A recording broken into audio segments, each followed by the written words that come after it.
On Saturday, at the Guyana Conference of SDA Teachers' Convention, Junior Minister of Health, Dr. Karen Cummings, was asked to comment on how things were coming along with the emergency medical services upgrade announced by Cabinet Secretary and Minister of State, Joseph Harmon. How are you working to get this developed into your ministry? Well, basically, it's the Georgetown Public Hospital being the forerunners and running with it. As you know, we have the Georgetown hospitals and we have some other regional hospitals and district hospitals that will have ambulance services. But what we find that sometimes where the locations of these persons or the victims, we will have to bring like the fire service on board and the police on board. So there will be at strategic points that not only from the Georgetown hospital but from these other areas, they will be able to come on board. So that we can have the emergency response as the name suggests.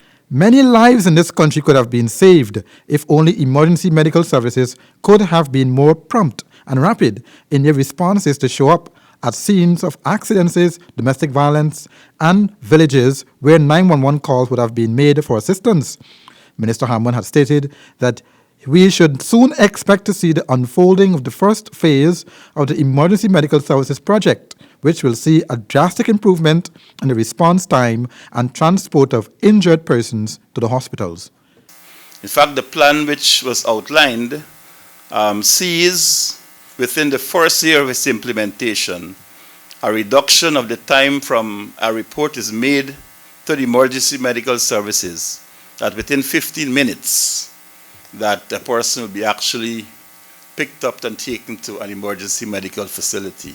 As for the 911 emergency number, Dr. Cummings said, as you know, it's an intersectoral decision, not only Georgetown Public Hospital, but the public security. And they're the ones, when you dial 911, the police and so. So we have hotlines as well as the police, the public security, they will also have one.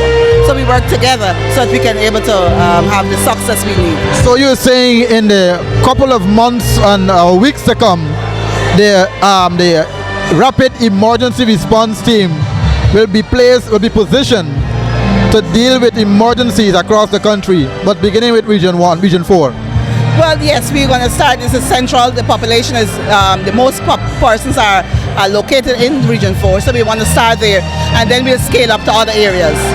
Another area the Ministry of Public Health and the Ministry of Public Security will have to look into, Rihanna, is making health centers across the country into mini hospitals for emergency cases and with the ambulance unit at the ready. Previously, most clinics across the country closed their doors at 4 p.m., leaving residents at the mercy of public-spirited persons when a medical emergency arose. How would the ministry deal with this trend in order to make EMS more effective? Only time will tell. Rihanna?